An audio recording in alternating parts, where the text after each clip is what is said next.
তবে এখন যেটি দেখছেন সামনে যে একজন পুলিশ কর্মকর্তা তিনি সচিবালয়ে যারা কর্মকর্তারা ইতিমধ্যে যেহেতু অফিসের সময় শুরু হয়ে গেছে তারা এখানে অপেক্ষা করছে, তাদেরকে বুঝিয়ে বলছেন যে আজকে এখনই ঢুকতে দেওয়া হবে না যতক্ষণ পর্যন্ত না ফায়ার সার্ভিসের পক্ষ থেকে এটি হস্তান্তর করা হচ্ছে, ভেতরের সকল কাজ শেষ করে তার আগে কাউকে ঢুকতে দেওয়া হবে না। এবং সামনে যে ভিড়টি দেখছেন এটি মূলত এখানকার যারা কর্মচারী রয়েছে সচিবালয়ে তাদেরই ভিড়, তারা যেহেতু অফিস করতে এসেছেন এবং আজকে অনেকের সাথে কথা বলেছি, আজকে অনেকগুলো গুরুত্বপূর্ণ মিটিং রয়েছে তাদের, যদিও আজকে সেগুলো হয়তো বাতিল হবে যেহেতু গতকাল ছুটি ছিল, সরকারি ছুটি, তারপরে আজকের দিনটি সব গুরুত্বপূর্ণ দিন ছিল এবং সচিবালয়ের জন্য এবং সপ্তাহের শেষ কর্মদিবস সেটিকেও ঘিরে আজকের যে গুরুত্বপূর্ণ কাজগুলো সেটি আজকে বোধ হয় সেভাবে হচ্ছে না, যেহেতু আইনশৃঙ্খলা বাহিনীর পক্ষ থেকে কাউকে এখন ভেতরে যারা শুধুমাত্র নির্বাপনের সাথে যুক্ত তদন্ত কর্মকর্তা, ঊর্ধ্বতন ফায়ার সার্ভিসের কর্মকর্তা, তারা ছাড়া কাউকে ঢুকতে দেওয়া হচ্ছে না। এবং ফায়ার সার্ভিসের পক্ষ থেকে যেটি জানানো হয়েছে যে কিছুক্ষণের মধ্যেই স্বরাষ্ট্র উপদেষ্টা জাহাঙ্গীর আলম তিনি আসবেন, তারপরেই তারা কথা বলবেন এবং এখন পর্যন্ত 10টি স্টেশনের ফায়ার স্টেশনের 19টি যে ইউনিট তারা কিন্তু নিরলসভাবে এখন পর্যন্ত চেষ্টা চালিয়ে যাচ্ছে এবং সেই যদি বলি 2টার কিছু আগে থেকে এখন পর্যন্ত প্রায় 10 ঘন্টা এবং 6 ঘন্টা পর আগুন নিয়ন্ত্রণে আসে এবং তারপরে এখনও নির্বাপন শেষ হয়নি। 6.5 ঘন্টা পার হয়ে গেলেও এখনও নির্বাপন শেষ হয়নি এবং এই 10টি স্টেশনের মধ্যে স্টেশন সম্পর্কে প্রথমত সচিবালয় কিন্তু একটি ফায়ার স্টেশন রয়েছে এবং শুরুতে কিন্তু এই সচিবালয় ফায়ার স্টেশনই কাজ শুরু করে, যদিও তারা ব্যর্থ হওয়ার পরে কিন্তু সিদ্দিকবাজার, তেজগাঁও, যথাক্রমে পলাশী, সদরঘাট, লালবাগ, বারিধারা, পূর্বাচল, উত্তরা, খিলগাঁও, অর্থাৎ এই আশপাশের অঞ্চল থেকে তো এসেছেই, পূর্বাচল, বারিধারা, উত্তরা, খিলগাঁও থেকেও কিন্তু যেই ইউনিটগুলো রয়েছে ফায়ার স্টেশনের সেগুলো এসেছে এবং তারা যেটি বলেছে কিছুক্ষণের মধ্যে স্বরাষ্ট্র উপদেষ্টা জাহাঙ্গীর আলম চৌধুরী তিনি সচিবালয়ে আসবেন এবং তিনি হয়তো কথা বলবেন এবং ফায়ার সার্ভিসের পক্ষ থেকে এটি বলা হয়েছে এবং মহাপরিচালক ফায়ার সার্ভিসের তিনি এখানে আছেন এবং আমরা যেটি দেখছি আরও একটি ফায়ার সার্ভিসে আরেকটি বড় যে যান বলা যায় ল্যাডার সহ সেটি কিন্তু ভেতরে প্রবেশ করার যে প্রক্রিয়া সেটি চলছে এবং এ থেকে বোঝা যায় আগুন নিয়ন্ত্রণে আসলেও নির্বাপনের যে প্রক্রিয়া সেটি কিন্তু এখন পর্যন্ত শেষ হয়নি এবং সবচেয়ে বড় কথা যেটি, এটি কিন্তু আমরা অন্য সময় যে দোকানপাট ব্যবসায়ী প্রতিষ্ঠানে দেখি যে ঠিক আছে মালামাল ক্ষতিগ্রস্ত হয়েছে, মালামাল সরিয়ে ফেলা হয়েছে, ভবন তাহলে রেস্কিউ করা হয়েছে, কিন্তু এখানে দেখে দেখে সরাতে হবে কিংবা দেখে দেখে সর্বোচ্চ সতর্কতার সাথে যেগুলো ক্ষতিগ্রস্ত হয়নি সেগুলোকে উদ্ধার করতে হবে, যেহেতু এখানে গুরুত্বপূর্ণ সব নথি রয়েছে, সেক্ষেত্রে কোনো গুরুত্বপূর্ণ একটি নথিও যাতে ক্ষতিগ্রস্ত না হয় সেটি কিন্তু খেয়াল রাখছেন ফায়ার সার্ভিস এবং আইনশৃঙ্খলা বাহিনীর সদস্যরা এবং এই নথিগুলো সুরক্ষা দেওয়ার জন্য কিন্তু তারা নিয়ন্ত্রণে আনা হলেও নির্বাপনের যে সময় সেটি কিন্তু বেশ সময় লাগবে এবং নির্বাপন হলেও পুরো নথি সহ কক্ষ রয়েছে, কক্ষের যেই মালামালগুলো রয়েছে সেগুলো কিন্তু সতর্কতার সাথেই কিন্তু সরাতে হবে কিংবা আগুন নির্বাপনের ক্ষেত্রে এবং ফায়ার সার্ভিসের পক্ষ থেকেও সেটি বলা হচ্ছিল যে চাইলেই কিন্তু তারা নির্বাপনের যে প্রক্রিয়া সেটি শেষ করতে পারছে না কিংবা চাইলেই তারা দ্রুত নির্বাপন করতে পারছে না, যেহেতু এখানে যেগুলো পুড়ে যায়নি কিংবা যেই জায়গাগুলো ক্ষতিগ্রস্ত হয়নি সেগুলোকে খুব সতর্কতার সাথে তারা চেষ্টা করছেন সেখানে কাজ করার জন্য এবং সবচেয়ে আশঙ্কার যেই বিষয়টি সেটি উল্লেখ করতে হয় এখানকার যে অবস্থা এবং আমরা যে ছবিগুলো দেখেছি এবং আমাদের সহকর্মীরা এখানে যারা প্রত্যক্ষদর্শী যারা ছিল, যারা আগুন লাগার পরে আসে, তারা যেটি দেখেছে যে এই 7 নম্বর ভবনের বিচ্ছিন্ন জায়গায় একেবারে আমরা অন্য সময় যেটি দেখি একটি ভবনে কিংবা একটি অংশে আগুন লাগে আর সেটি ছড়িয়ে পড়ে, কিন্তু এখানে যেটি দেখা গেছে বিচ্ছিন্নভাবে একই সময়ে কয়েকটি কক্ষে, অর্থাৎ একেবারে 7 নম্বর ভবনের একেবারে শেষ ডান পাশে এবং বাম পাশে দুই পাশেই একই সময়ে কয়েক মিনিটের ব্যবধানে বলা যায় যেখানে আগুন লাগার এবং আশপাশের 2-3টি কক্ষে এবং এখানকার যেহেতু গুরুত্বপূর্ণ যেই মন্ত্রণালয়গুলো রয়েছে, তথ্য প্রযুক্তি মন্ত্রণালয় রয়েছে এবং সেই পাশাপাশি আমরা দেখছি অর্থ মন্ত্রণালয়, অর্থ বিভাগ এখানে রয়েছে, শ্রম কর্মসংস্থান মন্ত্রণালয়, স্থানীয় সরকার পল্লী উন্নয়ন সমবায় মন্ত্রণালয় যার ভেতরে স্থানীয় সরকার বিভাগ, পল্লী উন্নয়ন ও সমবায় বিভাগ, ডাক, টেলিযোগাযোগ ও তথ্য প্রযুক্তি মন্ত্রণালয়, অর্থাৎ এর ভেতরে ডাক ও টেলিযোগাযোগ বিভাগ রয়েছে, যুবক ক্রিয়া মন্ত্রণালয় রয়েছে। আমি যতগুলোর কথা বলছিলাম এই সবগুলো কিন্তু এই 7 নম্বর ভবনেই অবস্থিত ভেতরে। এবং এই যে যার কারণে আসলে যে শঙ্কা কিংবা যে ভয়ের বিষয়টি সেটি কিন্তু জনসাধারণের মনে কিংবা এখানে যারা এসেছেন তাদের মনে ঘুরপাক খাচ্ছে যে এখানের কোনো গুরুত্বপূর্ণ নথি যাতে পুড়ে না যায়। যদিও আমরা বাইরে থেকে যেটি দেখছি একেবারে খুব জঘন্যভাবে ক্ষতিগ্রস্ত হয়েছে, খুব নির্মমভাবে ক্ষতিগ্রস্ত হয়েছে। এই বাইরে থেকে যে ভবনগুলোতে আগুন লেগেছে সেগুলোর অবস্থা খুব বেশি ভালো না। তবে সবচেয়ে যে প্রশ্ন জাগে যে বিষয়গুলোতে জনমনের প্রশ্ন ইতিমধ্যে উঠেছে, এখানে আমরা কয়েকজনের সাথে কথাও বলেছি যারা এখানে কর্মকর্তা কর্মচারী এসেছেন, তারাও এই একই কথাই বলছেন যে একই সময়ে যে একটি ভবনের ভিন্ন ভিন্ন প্রান্তে বিচ্ছিন্নভাবে যে কক্ষগুলোতে আগুন একই সময়ে কিভাবে সম্ভব এবং আমরা যেটি জানি গতকাল কিন্তু এই সচিবালয় বন্ধ ছিল বলা যায়। এখানে কিন্তু সেভাবে যারা নিয়মিত কর্মকর্তা কর্মচারী রক্ষণাবেক্ষণে তারা ছাড়া কিন্তু এখানে কোনো অফিস করতে কেউ আসেননি। তাহলে তারপরেও আমরা যেটি দেখেছি তারপরে এমন মাঝরাতে এমন একটি বড় ঘটনা, এটি দুর্ঘটনা কিংবা নাকি অন্য কিছু সেটি আসলে এখন তদন্তের বিষয়। আমরা এখানে কয়েকজন নিরাপত্তা বাহিনীর যারা রয়েছে, আইন শৃঙ্খলা পক্ষ থেকে যারা রয়েছে তারা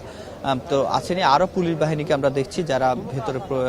এই এলাকায় প্রবেশ করছেন, অর্থাৎ সচিবালয় এবং আশপাশের এলাকায় আব্দুল গনি রোড পুরো সড়ক জুড়েই আইন শৃঙ্খলা বাহিনীর যেই তৎপরতা সেটি আরও বেড়েছে এবং আরও নতুন ইউনিট যুক্ত হয়েছে আইন শৃঙ্খলা বাহিনীর। আমরা দেখতে পাচ্ছি পুলিশ অনেক সদস্য ইতিমধ্যে এখানে এসে উপস্থিত হয়েছেন, সেনাবাহিনী ইতিমধ্যে অনেক আগে এখানে মোতায়েন করা হয়েছে। এবং আপনাদেরকে যদি নিচে দেখানো যায় যে এখনও আরও পানির যে লাইন, সেই লাইন কিন্তু ভেতরে আবার আরও কয়েকটি লাইন নেওয়া হচ্ছে, অর্থাৎ এই যে পানি ভেতরে নিয়ন্ত্রণে আসলো, নির্বাপনের যে কাজ সেটি কিন্তু শেষ হয়নি। সেটি কিন্তু এই পানির এখনো পর্যন্ত যে লাইন নতুন সংযোজন করা হয়েছে সেটি দেখলে বোঝা যায়। এবং তারা ফায়ার সার্ভিসের পক্ষ থেকে আমাদেরকে যেটি জানিয়েছে, যেহেতু একটি এখানে গুরুত্বপূর্ণ মন্ত্রণালয়গুলোর কাগজপত্র রয়েছে, সেক্ষেত্রে তারা চাইলেও মানে খুব দ্রুত যে নিয়ন্ত্রণে নিয়ে এসে সব কিছু আগুন নিভিয়ে ফেলে নির্বাপনের কাজ শেষ করে ফেলবে, বিষয়টি তেমন নয়। আগুন নিয়ন্ত্রণে এসেছে ঠিকই, তবে এর পরবর্তী যে কার্যক্রম সেটি তারা বলছেন আরও বেশি জটিল। যদি কোনো কাগজপত্র, কোনো নথি গুরুত্বপূর্ণ সেগুলো যদি সবশেষ যে উদ্ধার করার যে বিষয়গুলো তারা সর্বোচ্চ চেষ্টা করছেন। আমরা ফায়ার সার্ভিসের আরও একটি ইউনিটের 10 থেকে 15 জন সদস্যকে ভেতরে প্রবেশ করতে দেখতে পাচ্ছেন যে তারা আরেকটি ইউনিটের যে সদস্যরা তারা ভেতরে প্রবেশ করছেন। এবং আমরা দেখতে পেয়েছি যে অনেকগুলো ফায়ার সার্ভিসে অনেকগুলো ইউনিট থেকে যারা হচ্ছে অনেকেরই আজকে ছুটি ছিল কিংবা তাদের এখনই অফিস শুরু হয়নি, এমন অনেককেও আমরা দেখেছি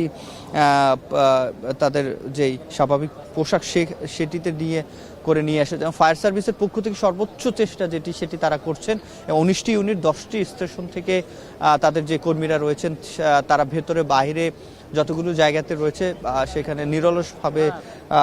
আগুন যেহেতু নিয়ন্ত্রণে চলে এসেছে, নির্বাপনের যে কাজটি সেটি তারা করছেন। আরেকটি যেটি জানিয়ে রাখতে চাই, আজকে যাদের সচিবালয়ে কাজ এবং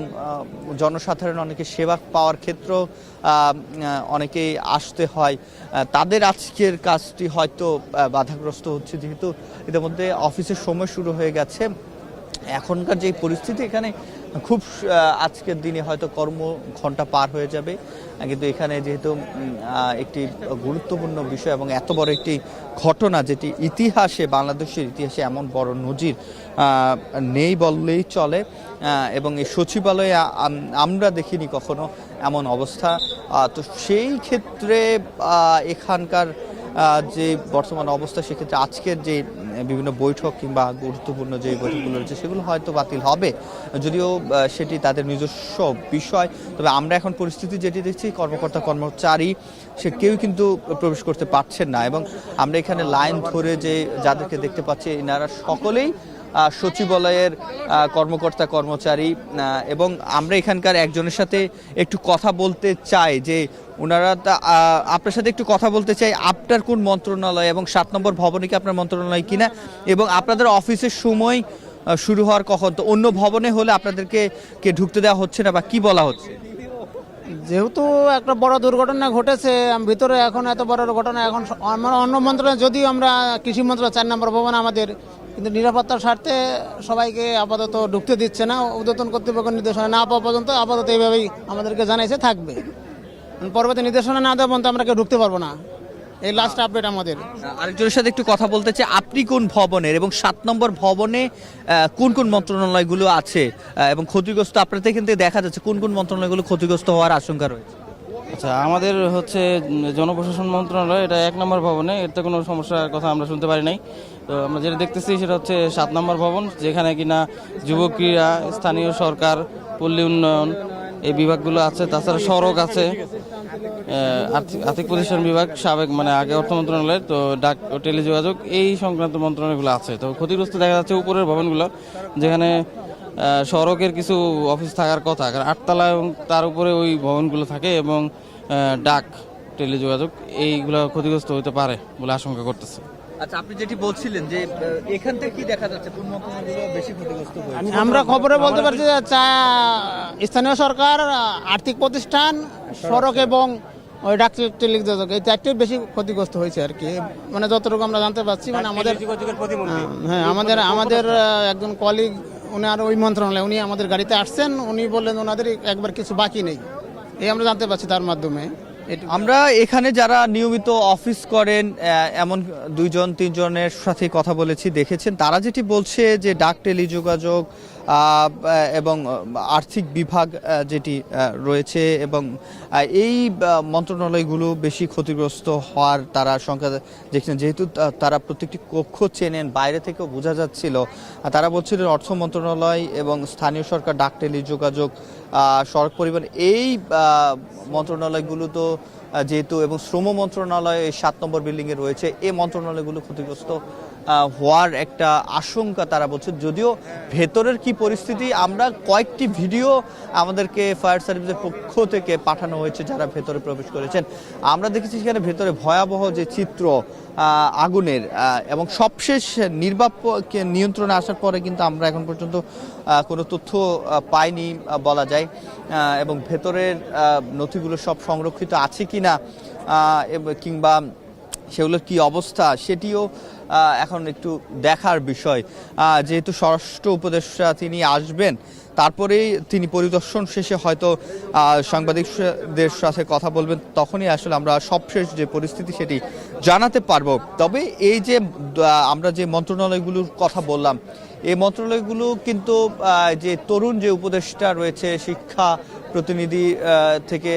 করা যে নাহিদ ইসলাম এবং আসিফ মাহমুদ সজীব ভুইয়া, তাদের যে 2টি মন্ত্রণালয় সেগুলো কিন্তু এই ক্ষতিগ্রস্তের তালিকায় রয়েছে, এবং ফায়ার সার্ভিসও কিন্তু আমাদেরকে তেমনটি আভাস দিয়েছেন। এখন সবচেয়ে দেখার বিষয় যে এই বিচ্ছিন্নভাবে একই ভবনের কয়েকটি কক্ষে কিভাবে একই সময়ে আগুন লাগার মতো একটি ঘটনা ঘটে, সেটি যেহেতু তদন্ত সাপেক্ষ বিষয়, সেটি আইনশৃঙ্খলা বাহিনীর পক্ষ থেকে এবং সরকারের ঊর্ধ্বতন কর্তৃপক্ষের পক্ষ থেকে তারা তদন্ত করে এবং তারা পরিদর্শন করে আসলে সবশেষ যে পরিস্থিতি সেটি বোঝা যাবে। আমরা আগুনের লাগার যে ঘটনা, প্রথমেই তো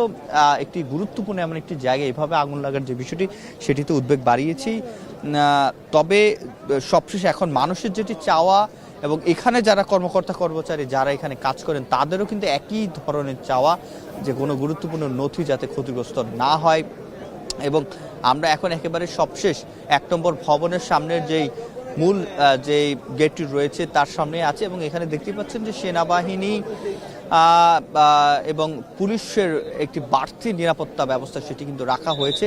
এবং এখানে যারা কর্মকর্তা কর্মচারী রয়েছেন সচিবালয়ে তাদেরকে আজকে এখনই প্রবেশ করতে দেওয়া হচ্ছে না, যেহেতু একটি নিরাপত্তার বিষয়, এবং ভিতরে পরিদর্শন চলছে, নির্বাপনের সবশেষ যে কাজ সেগুলো চলমান রয়েছে, সেক্ষেত্রে এখনই তাদেরকে প্রবেশ করতে দেওয়া হচ্ছে না। শুধুমাত্র তদন্ত কর্মকর্তা, ফায়ার সার্ভিস, সিভিল ডিফেন্সের যারা কর্মীরা রয়েছেন, ঊর্ধ্বতন কর্মকর্তা রয়েছেন এবং নিরাপত্তার সাথে যারা জড়িত তাদেরকে শুধু প্রবেশ করতে দেওয়া হচ্ছে। জনসাধারণ এবং এখানকার যারা চাকুরি করেন সেসব কর্মকর্তা কর্মচারীদেরকে এখনই ভেতরে প্রবেশ করতে দেওয়া হচ্ছে না নিরাপত্তার স্বার্থে। আমরা এখানে যেটি দেখেছি, সরকারের যে ঊর্ধ্বতন যারা ২-১ জনকে আমরা দেখেছি এবং স্বরাষ্ট্র উপদেষ্টা আসা পর্যন্ত এখন পর্যন্ত কেউ কথা বলেননি এবং তারা যেটি বলছেন যে স্বরাষ্ট্র উপদেষ্টা আসবেন, তিনি হয়তো পরিদর্শন করবেন, পরিদর্শন শেষেই মহাপরিচালক তিনি এসেছেন। আমরা যেটি দেখছি যে স্বরাষ্ট্র উপদেষ্টা জাহাঙ্গীর আলম চৌধুরী তিনি এসেছেন এবং তিনি ভেতরে প্রবেশ করেছেন এবং তিনি এই মুহূর্তে ভেতরে প্রবেশ করলেন এই 8:45 এবং আমরা দেখছি যে শুধুমাত্র স্বরাষ্ট্র উপদেষ্টাকে ভেতরে প্রবেশ করতে দেওয়া হয়েছে এবং তার সাথে যারা নিরাপত্তার সাথে যারা থাকার কথা তারা রয়েছে এবং বাকিদেরকে ভেতরে প্রবেশ করতে দেওয়া হচ্ছে না। এবং স্বরাষ্ট্র উপদেষ্টা যেহেতু এখনই প্রবেশ করেছেন সেহেতু তিনি পরিদর্শন করবেন এবং পরিদর্শন শেষেই মূলত তিনি কথা বলবেন এবং জানাবেন যে সবশেষ কি পরিস্থিতি এবং তিনি কি দেখেছেন এবং তার পরিদর্শন শেষে মূলত আমরা সবশেষ যে পরিস্থিতি সেটি জানাতে পারবো এবং যাতে কোনো জনসাধারণ কেউ যাতে ঢুকতে না পারে সেজন্য সেনাবাহিনীর পক্ষ থেকে একেবারে বাড়তি একটি ব্যবস্থা, যেটি নিরাপত্তা ব্যবস্থা, সেটি কিন্তু প্রত্যেকটি গেটের, এটি ১ নম্বর গেট সচিবালয়ের এবং এটির সোজা সামনেই বাম পাশে প্রবেশ করলে বাম পাশে ১ নম্বর ভবন এবং সোজা ৭ নম্বর ভবন, যেটি মূলত ক্ষতিগ্রস্ত হয়েছে। এবং যেহেতু স্বরাষ্ট্র উপদেষ্টা ভেতরে প্রবেশ করেছেন এবং আমরা যেটি দেখছি তার সাথে ফায়ার সার্ভিস, সিভিল ডিফেন্সের যিনি মহাপরিচালক রয়েছেন তিনিও কিন্তু প্রবেশ করেছেন এবং তারা পরিদর্শন শেষে মূলত সবশেষ যে পরিস্থিতি সেটি জানাবেন। এবং এতক্ষণ কিছুটা খোলা থাকলেও এখন ১ নম্বর যে গেটটি রয়েছে সচিবালয় সেটি বন্ধ করে দেওয়া হয়েছে নিরাপত্তার স্বার্থে। যেহেতু স্বরাষ্ট্র উপদেষ্টা এসেছেন, তিনি সবশেষ যে পরিস্থিতি সেটি তিনি পরিদর্শন করবেন এবং তার সাথে নিরাপত্তার স্বার্থে যারা যাওয়ার তারাই শুধু গিয়েছেন এবং যারা তদন্ত কাজে করবেন সেই আইন শৃঙ্খলা বাহিনীর ২-১ জনকে আমরা দেখেছি তারা হয়তো ভেতরে প্রবেশ করবেন। তবে এখনকার যে অবস্থা, আমরা ধোঁয়া সেভাবে এতক্ষণ যে বেশি ছিল সেভাবে আমরা দেখতে পাচ্ছি না। তবে এই পুরো এলাকায় এখন পর্যন্ত বলা যায় ধোঁয়ার যেই গন্ধ সেটি কিন্তু আছে এবং কয়েকটি ভবন থেকে একেবারে উপরে ৯ তলার যে ভবন সেটি ডান পাশের অংশ থেকে বলা যায় যে এখন পর্যন্ত ধোঁয়া বের হচ্ছে, অর্থাৎ গুলিস্তানের পাশের যে অংশটি রয়েছে সেখানে এখন পর্যন্ত ফায়ার সার্ভিসের পক্ষ থেকে ফায়ার সার্ভিসের কর্মীদেরকে আমরা বাইরে থেকে দেখতে পাচ্ছি, তারা ল্যাডার দিয়ে ক্রেন দিয়ে উপরে উঠে এখন পর্যন্ত ভেতরে ধোঁয়া দেখে মনে হচ্ছে যে ভেতরে আগুন নিয়ন্ত্রণ এসেছে। তবে যেহেতু পুড়ে গেছে অনেক কিছু সেজন্য সেখানে ভেতর থেকে ধোঁয়া বের হচ্ছে সেটি কিন্তু আমরা এখনো দেখছি। তবে অন্য পাশ থেকে, তার ঠিক বিপরীত পাশ থেকে শুরুতে যেখানে আগুনের যেই সূত্রপাত সেখানে কিন্তু এখন ধোঁয়া দেখা যাচ্ছে না, সেটি পুরোপুরি নির্বাপন বলা যায়। তবে সচিবালয়ের গুলিস্তানের যে অংশটি ৭ নম্বর বিল্ডিং এর সেখানে এখন পর্যন্ত ধোঁয়া দেখা যাচ্ছে এবং এখানে ফায়ার সার্ভিস, সিভিল ডিফেন্সের সাথে আমরা যেটি কথা বলে আমরা যেটি জেনেছি যে তাদের যে ১৯টি ইউনিট, সে ১৯টি ইউনিট নিরলসভাবে চেষ্টা করছেন। 10টি স্টেশনের কথা তখন বলছিলাম, শুধুমাত্র এটির আশপাশের যে স্টেশনগুলো সেটি কিন্তু না, সচিবালয়, সিদ্দিকবাজার, তেজগাঁও, পলাশী, সদরঘাট, লালবাগ, বারিধারা, পূর্বাচল উত্তরা ও খিলগাঁও, অর্থাৎ এই অঞ্চল ছাড়িয়ে বারিধারা, পূর্বাচল, উত্তরা, খিলগাঁও থেকেও কিন্তু ইউনিটগুলো এখানে এসেছে। হয়তো কিছুক্ষণের মধ্যেই এখানে ব্রিফিং করা হবে, তেমনটি আমরা হয়তো জানতে পারবো। স্বরাষ্ট্র উপদেষ্টা ভেতরে যেটা আরো কিছু আগে আমরা দেখেছি, প্রায় ৫-৭ মিনিট আগে প্রবেশ করেছেন। সেক্ষেত্রে তিনি পরিদর্শনের হয়তো শেষ করেই এখানে এসে যে কথা এবং সাংবাদিকদের সাথে যে ব্রিফিংটি সেটি করবেন এবং সেই প্রস্তুতি আমরা দেখছি। তবে যেটি বলছিলাম যে 19টি ইউনিটের যে প্রচেষ্টা সেটি চলমান রয়েছে। ফায়ার সার্ভিস, সিভিল ডিফেন্সের যে এবং ফায়ার সার্ভিসের মহাপরিচালক হয়তো কথা বলবেন এবং আমরা কিছুক্ষণ পরে হয়তো নিশ্চিত করতে পারবেন যে মূলত কে কথা বলবেন। তবে আমরা যেটি ভেতরে যেগুলো ক্ষতিগ্রস্ত হওয়ার একটি শঙ্কা রয়েছে, যেটি ভবনে যে অর্থ মন্ত্রণালয় যেগুলো রয়েছে, অভ্যন্তরীণ সম্পদ বিভাগ, আর্থিক প্রতিষ্ঠান বিভাগ, ডাক ও টেলিযোগ, তথ্য প্রযুক্তি, শ্রম কর্মসংস্থান, যুব ক্রিয়া, স্থানীয় সরকার, পল্লী উন্নয়ন ও সমবায় মন্ত্রণালয়, সড়ক পরিবহন ও সেতু মন্ত্রণালয়, এই মন্ত্রণালয়গুলি